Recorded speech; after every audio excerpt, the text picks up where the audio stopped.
Bubit, anak saya lahir 47 cm, sekarang sudah 16 bulan, tinggi badannya cuma 73 cm. Posyandu dari 3 bulan yang lalu nggak naik sama sekali. Bagaimana ya Bubit cara naikin tinggi badannya?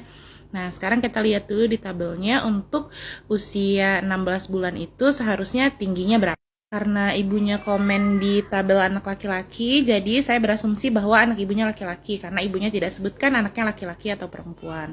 Lalu adiknya itu lahirnya itu 47 cm. 47 cm itu untuk tinggi lahir memang tidak terlalu tinggi tapi normal ya Bu ya. Artinya modalnya cukup. Karena tinggi badan bayi lahir itu 45 cm sampai 55 cm.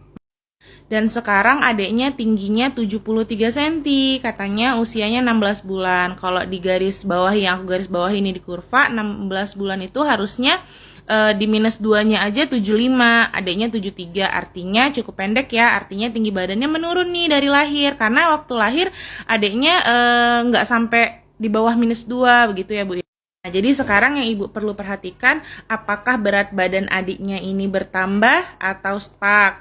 Karena tinggi badan ini berpengaruh juga dari berat badan yang tidak naik-naik biasanya. Jadi kalau berat badan yang tidak naik, biasanya tinggi badannya juga tidak naik ini biasanya. Jadi yang perlu diperhatikan berat badannya, tinggi badannya, dan lingkar kepalanya. Begitu ya Bu ya.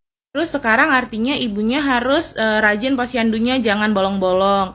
Terus plus bila perlu konsultasi, kalau misalkan ibu pengen pakai BPJS, ke vaskes pertamanya konsultasi dulu tentang berat badan ini bisa dirujuk kalau misalkan tinggi badannya nggak nambah, berat badannya nggak nambah begitu. Jadi nanti ibunya bisa ditangani dengan yang lebih profesional. Kalau Ibu saran tinggi badannya biar nambah seperti apa ya? Jawabannya tetap sama, gizi yang baik. Gizi yang baik itu apa? Proteinnya harus cukup, dibuka lagi buku KIA-nya, berapa jumlah protein yang buku warna pink itu, berapa jumlah protein yang dibutuhkan untuk adik usia 16 bulan, mungkin sekarang udah masuk ke 17 bulan.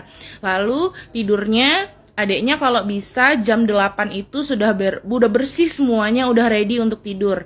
Jadi karena kan lama ya proses anak untuk tidur itu, jadi sebelum jam 9 adiknya udah terlelap tidur karena tidur itu sangat diperlukan.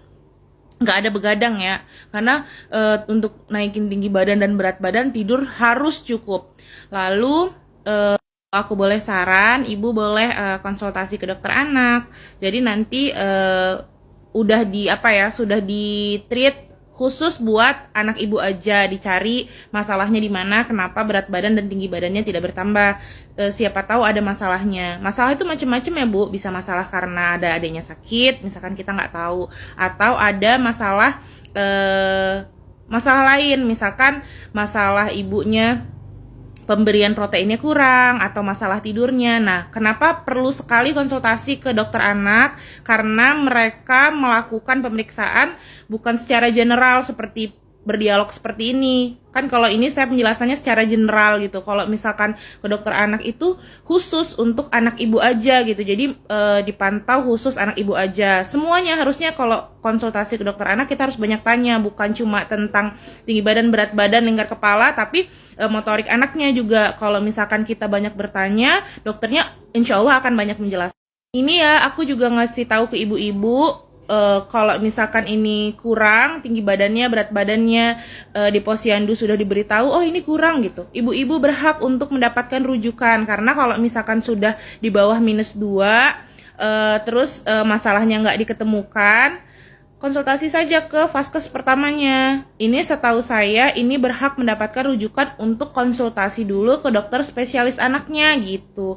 Jadi biar masalahnya diselesaikan, nggak sampai usia 24 bulan. Soalnya kan pembentukan otak 80% itu sampai 24 bulan kan. 24 bulan itu 2 tahun. Adiknya masih ada 16 bulan. Jadi masih ada sisa beberapa bulan untuk mengoptimalkan perkembangannya, tumbuh optimal begitu ya Bu ya. Semoga penjelasan saya dapat membantu gitu. Makasih.